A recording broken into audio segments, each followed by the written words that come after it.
Hello అండి, ఈ వీడియోలో శీతాకాలంలో హైబ్రిడ్ మందార మొక్కలకు ఇవ్వాల్సిన ఫెర్టిలైజర్ ఏంటో తెలుసుకుందాం.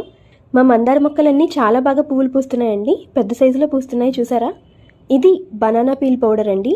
అరటిపండు తొక్కలను ఎండలో 2-3 రోజులు ఎండబెట్టి ఈ విధంగా పొడిగా చేసుకోవాలి. ఇందులో పొటాషియం, ఫాస్ఫరస్, మెగ్నీషియం, కాల్షియం వంటి మంచి పోషకాలు ఉంటాయి. పువ్వులు ఎక్కువ పూయడానికి పొటాషియం అవసరం. ఒక గుప్పెడు కంపోస్ట్ తీసుకోండి. అందులో ఈ బనానా పీల్ పౌడర్ని 3 చెంచాల వరకు వేయండి. తర్వాత ఇది 1/2 చెంచా డిఏపి అండి. డిఏపి అంటే డైఅమోనియం ఫాస్ఫేట్. ఇందులో ఫాస్ఫరస్ ఎక్కువ ఉంటుంది.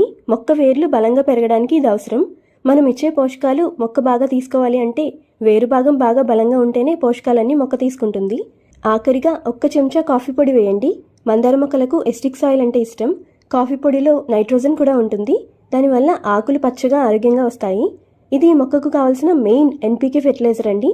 నైట్రోజన్, ఫాస్ఫరస్, పొటాషియం ఇందులో ఉంటాయి. సాయిల్ లూజ్ చేసి నెలకొకసారి ఈ ఫెర్టిలైజర్ని మనం మందార మొక్కలకి ఇవ్వాలి. పువ్వులు చాలా బాగా పూస్తాయి. Happy gardening. బాయ్.